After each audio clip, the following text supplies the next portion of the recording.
طيب من طيب ساد البشر من نوره ضاء القمر أزكى البرايا خير يا صاحب الحسن البديع يا خير هادي يا شفيعي حسن وارى في الباقي توغزنا يوم جماله لما بدا أغنى إلى الخلق الهدى وذكره يجل الصدى ناداه يروي كل صاد بجاه طه ما نقيم لأنه الهادي الحبيب نرجو إلى الله القريب وما مضى ألا يعد واجترى واعترف وارجو الكرم ولد بمن حل لها ونوره عم البلا فصلاة نور محمد متنقلا بطيبين طاهرين ذاب العلا حتى لعبد الله جاء مطهرا وبوجه آمنة بدا متهللا صلى الله على محمد صلى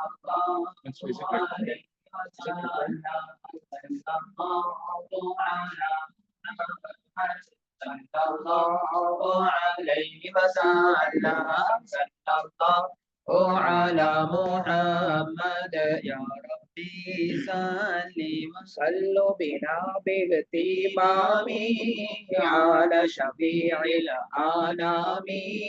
حبيب محيي العظام عليه أزكى سلامي الله صلى ثم سفاه لديه وإن أوحى إليه يعلم طيب بطيبة طيب فقد تجلد حبيب وافر نشر وطيب يرفع مسك الختام يا من يروم النعيما بحبكم مقيما ولو تكون سقيما لا تيبر السقام كتب هذا ربيع مدجع فيه شفيع جمال بديع يفوق بدر التمام طابت بقاع البقيع من قرب آل شفيعي سكنها في ربيعي من سنان الكرام هذا البشير النذير هذا سراج المنير إن به نستجير في دفع كل انتقام هذا الذي قد ترك إلى السماوات حقا وكتب الله صدقا بوحي خير الكلام هذا النبي الكريم له مقام عظيم بكم رؤوف رحيم أنتم به باغتنام به يطيب الزمان وفي رماه الأمان وأجره لا يهان في عزة وحدي وجميل صفاتي وغاية المكرمات له جزيل الهبات من عناء دوام به تباهى الجمال ومنه تم الكمال وكان فينا الحلال به وحكم الهام يا خاتم الأنبياء يا سيد الأصفياء يا هادي الأولياء يا سيد كل إمام إني عبيد ذليل من نسرتي أستقيل وما يخيب النازل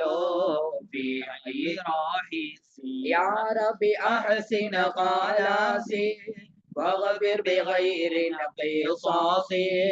لما يشيب النواصي من هول يوم الزحام بحق نور محمد وبالكتاب الممجد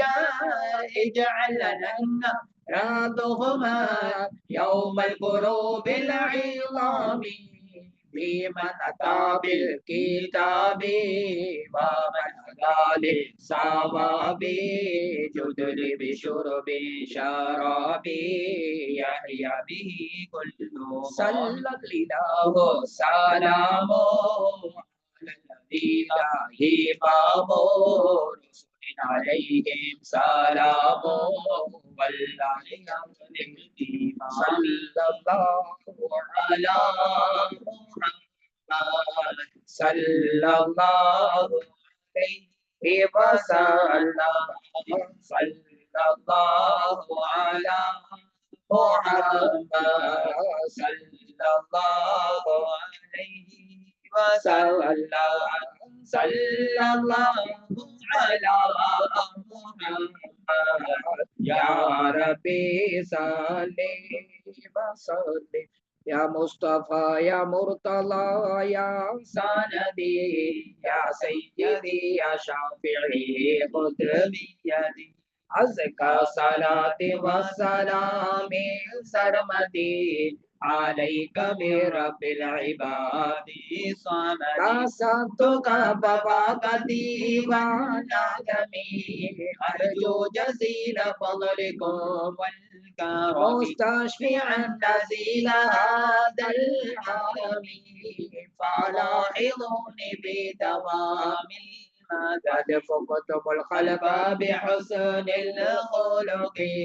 فأنجد المسكين قبل الغرق وأطفئ بالبسط وهج الحرق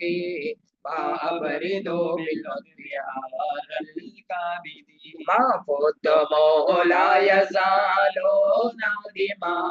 يا سعد ما رضيتم قادما فحلمكم وستر عام العالم نعماؤكم منها نعيب أحبكم لكن قليل العذب ومن هوى نفسي توالت وروح روحي بكشف الكرب عناية من فضلكم معتمدي أقسمت في نصري بكم عليكم وسيلتي أحسانكم إليكم مالي جمع الله به لديكم سوى صريح الفقر والدامن في طيبة الفوز بمهدي رشدي وفي ضمائها سوال كبير إن كنتم ترجون فضل الأحد فشاهدوا أنفاره في أحد تبتغوا وسيلة للمالك صلوا على رسوله المبارك الشافع المنقذ من مالك وآله وصحبه ومن صلى الإله على النبي وآله وكل عذرة له وحرصه ومن على من واليه وعلى صحابته الكرام سجدي صلى الله على محمد صلى الله عليه وسلم صلى الله على محمد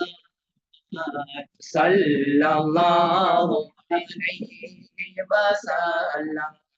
صلى الله على محمد يا ربي صل وسلم الله خالقنا الله رازقنا الله هادينا سبحان مولانا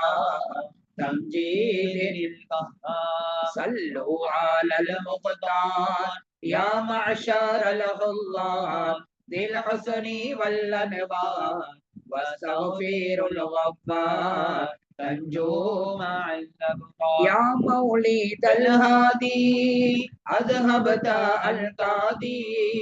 بشرى بإسعادي للجار والبادي والوفد والزوار نور المفضلة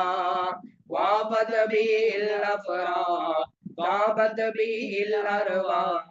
بالسعد والإفلاح من رحمة الستار هذا حبيب الله هذا رسول الله هذا عظيم الجاه من خصه مولاه برفعة يا هادي الأغياث يا مالي الأغياث قد جئت بالإفلاس إلى شفيع الناس من فوق حق النار ضاقت بي الأسباب فجئت هذا الباب أقبل الأعداء أبغي رضا الأحباب واستعدت ضاعت لنا الآفات من طيب الأخلاق بالنور والإشراق قد خصك الخلاق يا عالي المقدار في طيبة الأوقات طابت مع السادات إحسانهم عذاب بعفوهم ما فات سبحان من الأولى يا رسول الله يا حبيب الله يا رسول الله يا حبيب الله يا رسول الله يا حبيب الله يا رسول الله يا حبيب الله الله الله الله الله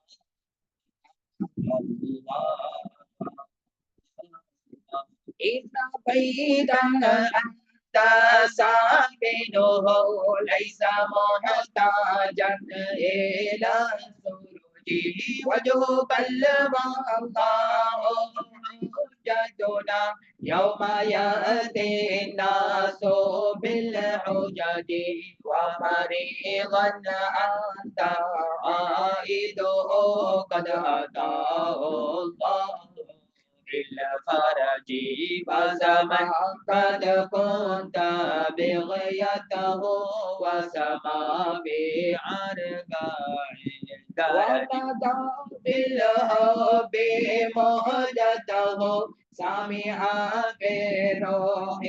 والمهج يا كريم جد راحته فكفيت البحر واللجج أنت منجينا من الحرم بالله بالنار والأجل ذنبنا ما إلا يمنعنا من ذنوب الدمع والعجل حبكم بقلبنا مرموم بالعين الذنب والحرج سبب والله لم يقف لكمال الحسن والبهج إننا نرجو بشافعنا لصلاح الدين ونهجي وهو نجانا من البلوى ربي وارزقنا زيارته قبل قبض روحه والخروج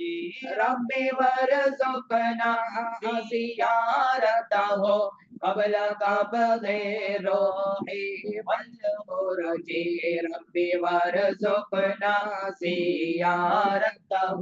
قبل قبض روحي والخروج صل يا ربي على الهادي لسبيل الحق والفرج صلى الله على محمد صلى الله عليه وسلم صلى الله على محمد صلى الله عليه وسلم صلى الله على محمد يا ربي صل عليه كل سرور بدا بشهر المولد شهر بدا فيه جمال محمد في ليلة منه أضاء على الورى نور المؤيد بالفخار الأوحد وضعته آمنة ولم يشعر بها أحد ليخفى وأتت ملائكة السماء تزوره وتنال من رؤياه أشرف مقصد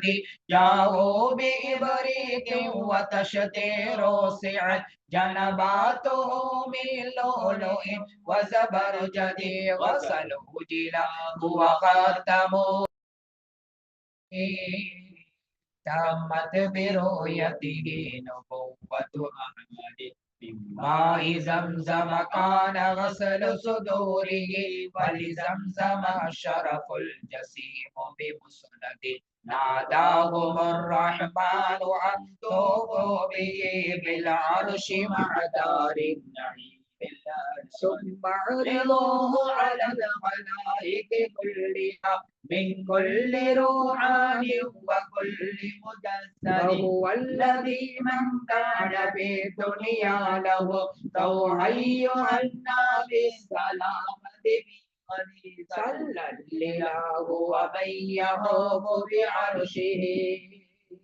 وطيبون على النبي محمد الحمد لله الذي أعطاني الأولى طيب الأردان قد صار في المهدي على الغلمان أعيده بالله السلطان حتى أراه خالق البيان أعيده من شر ذي شدان من حاسد مغترم العينان أنت الذي سميت بالقرآن أحمد مكتوبا على الجنان صلى عليك الله في الأديان أحمده بالسر والإعلان حقا على الإسلام والإيمان صلى عليك خالق الجنان ما دام عبده صلى الله على محمد صلى الله عليه وسلم صلى الله على محمد صلى الله عليه وسلم صلى الله على محمد يا ربي صل وسلم ودي صلاة مع السلام صرمتي للمصطفى الهادي شفيع محمد أحيا ربي القلب شهر المولد كل الأنام بذكر مولد أحمد جاءت لمولده الشريف بشائر وخوارق العادات ليلة مولد شرف الزمن وأهله بوجوده شرفيروا على الزمان ويغتدي وفاض ليل الجهل قد حجب الهدى وبدا الصباح بنوره فهدى ضلال العائرين بنوره حتى استبان إناد ما أبدى لنا سبل الرشاد ولم يدع منها سبيلا فهو أكرم مرشدي فمد بين بحر علم داخلي عذب الذي لم يلبس غول المولد آياته والمعجزات كثيرة شهدت بصحتها عقول المهتدين البدر شك بأمره والشمس وربت له ردت بغير تردد والوحش والأشجار قد سجدت له وعليه قد سلمنا بعد تشهد ومن اليسير سقى وأطعم جيشه أتقدف ويسيره وسرى وقد أسرى به سبحانه يقظان ممتدعا عن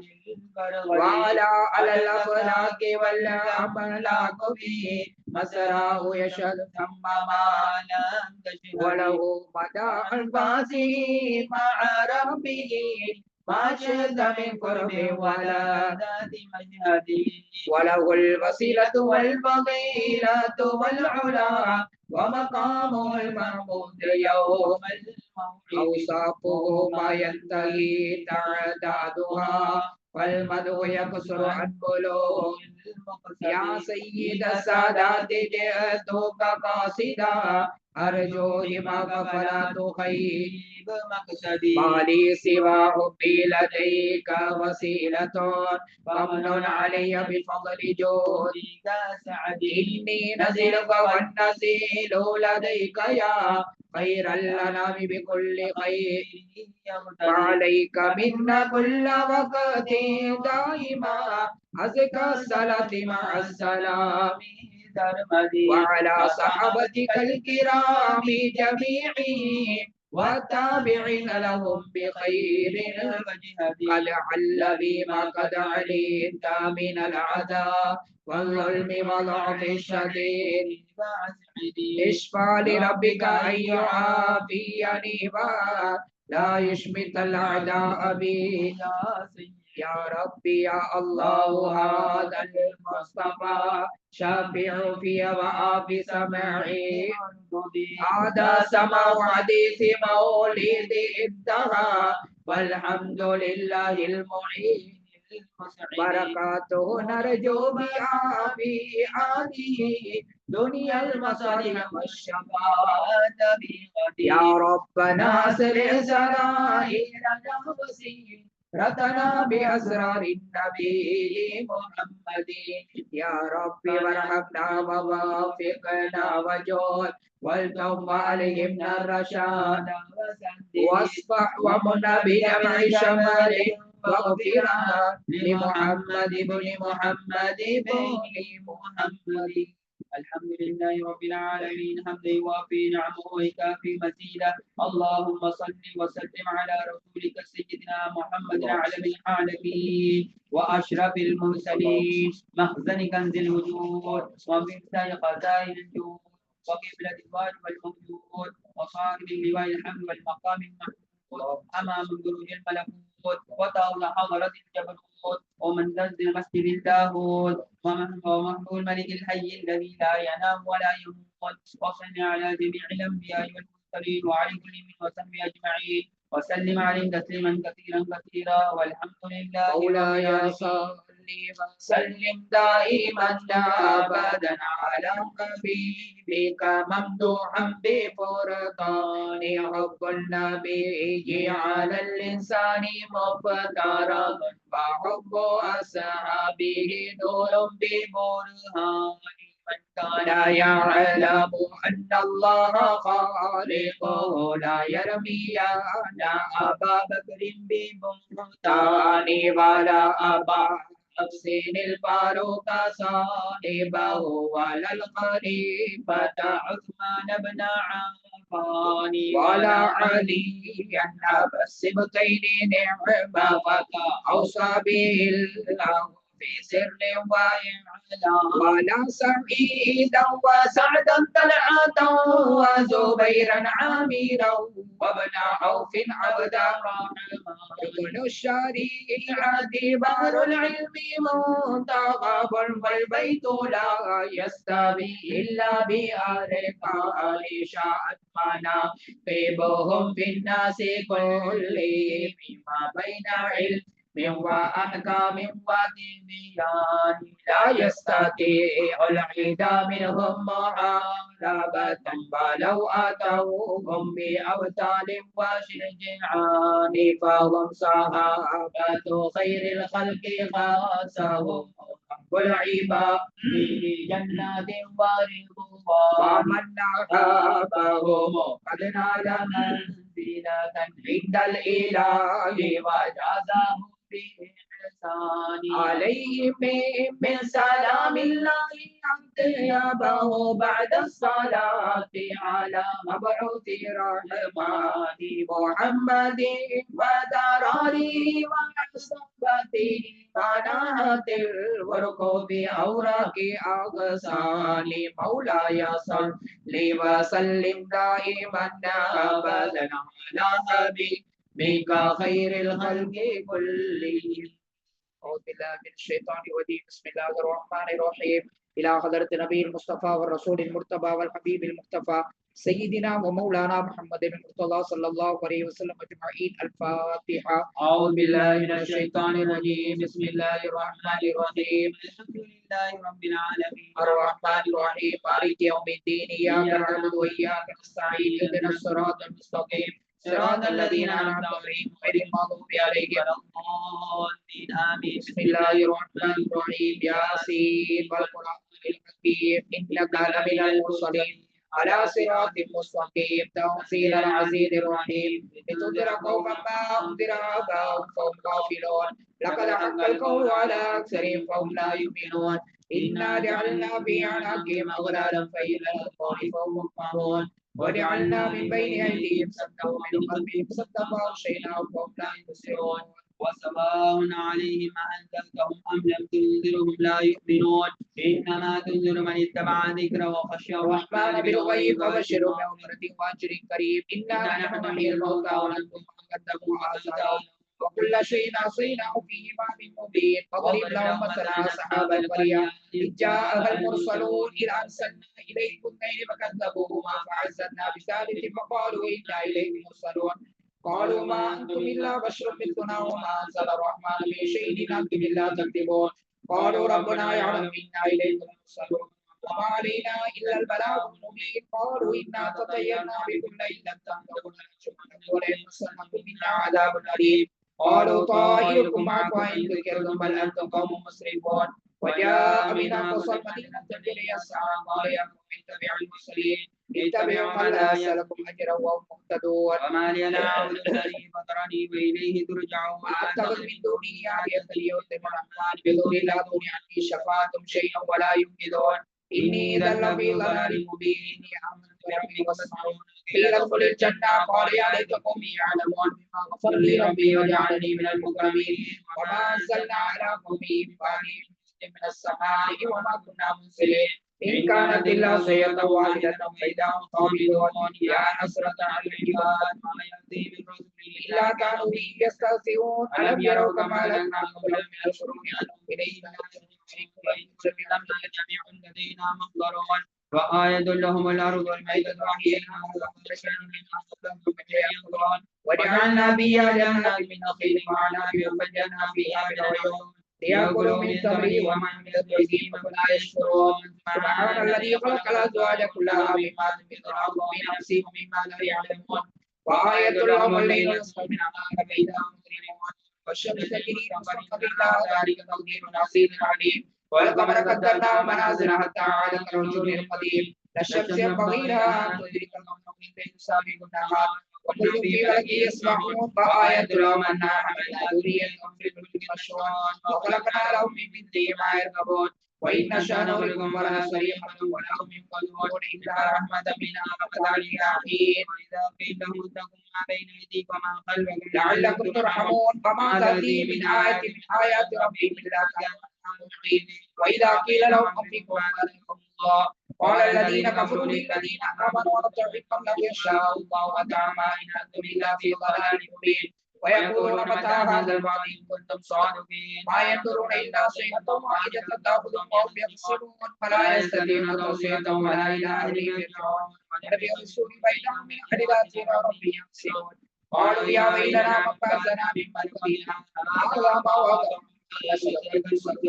إن كانت إلا صيحة واحدة فإذا هم جميع الذين آمنوا فاليوم لا تظلم نفس شيئا ولا تجزون إلا ما كنتم تعملون إن أصحاب الجنة لهم بالشغل فاكهون وأزواج في ظلال على الأرائك متكئون لهم فيها فاكهة ولهم ما يدعون سلام قولا من رب رحيم وامتاز اليوم أيها المجرمون ألم أعهد إليكم يا بني ألا تعبدوا الشيطان إنه لكم عدو مبين وأن اعبدوني هذا صراط مستقيم ولقد أضل منكم جبلا كثيرا فلم تكونوا تعقلون هذه جهنم التي كنتم توعدون سوى لهم بما كنتم تكفرون اليوم نختم على أفواههم وتكلمنا أيديهم وتشهد أرجلهم بما كانوا يكسبون ولو نشاء لطمسنا على أعينهم فاستبقوا الصراط فأنى يبصرون ولو نشاء لمسخناهم على مكانتهم فاستطاعوا مضيا ولا يرجعون ومن يعرض نطق الأرض فلا يعقلون وما علمناه شعرا وما ينبغي له إن هو إلا ذكر وقرآن مبين لينذر من كان يحب الكفر على الكافرين أولم يروا أنا خلقنا لهم مما عملت أيدينا فوقها مالكون وذللناها لهم فمنها ركوبهم ومنها يأكلون ولهم فيها منافع ومشارب فلا يشكرون واتخذوا من دون الله آلهة لعلهم ينصرون لا يستطيعون نصرهم لهم جند محضرون فلا يحزنك قولهم إنا نعلم ما يسرون وما يعلنون أولم يرى الإنسان أنا خلقناه من نطفة فإذا هو خصيم مبين وضرب لنا مثلا ونسي خلقه قال من يحيي الله الذي أنشأها أول مرة وهو بكل خلق عليم الذي جعل لكم من الشجر الأخضر نارا فإذا منه توقدون أوليس الذي خلق السماوات والأرض بقادر على أن يخلق مثلهم بلى وهو الخلاق العليم إنما أمره إذا أراد شيئا أن يقول له كن فيكون فسبحان الذي بيده ملكوت كل شيء وإليه ترجعون سبحان ربك رب العزة عما يصفون وسلام على المرسلين والحمد لله رب العالمين بسم الله الرحمن الرحيم قل هو الله أحد الله الصمد لم يلد ولم يولد ولم يكن له كفوا أحد بسم الله الرحمن الرحيم قل هو الله أحد الله الصمد لم يلد ولم يولد ولم يكن له كفوا أحد بسم الله الرحمن الرحيم قل هو الله أحد الله الصمد لم يلد ولم يولد ولم يكن له كفوا أحد بسم الله الرحمن الرحيم قل أعوذ برب الفلق من شر ما خلق ومن شر غاسق إذا وقب ومن شر النفاثات في العقد ومن شر حاسد إذا حسد بسم الله الرحمن الرحيم قل أعوذ برب الناس ملك الناس إله الناس من شر الوسواس الخناس الذي يوسوس في صدور الناس من الجنة والناس بسم الله الرحمن الرحيم الحمد لله رب العالمين الرحمن الرحيم مالك يوم الدين إياك نعبد وإياك نستعين اهدنا الصراط المستقيم صراط الذين أنعمت عليهم غير المغضوب عليهم ولا الضالين آمين ربنا لا تؤاخذنا إن نسينا أو أخطأنا ربنا ولا تحمل علينا إصرا كما حملته على الذين من قبلنا ربنا ولا تحملنا ما لا طاقة لنا به واعف عنا واغفر لنا وارحمنا واعف عنا واغفر لنا وارحمنا واعف عنا واغفر لنا وارحمنا أنت مولانا فانصرنا على القوم الكافرين نسألك العفو والعافية يا من هو الله الذي لا إله إلا هو الرحمن الرحيم الملك القدوس السلام المؤمن المهيمن العزيز ذو الجبار المتكبر الخالق البارئ المصور الغفار القهار الوهاب الرزاق الفتاح العليم القابض الباسط الخافض الرافع المعز المذل السميع البصير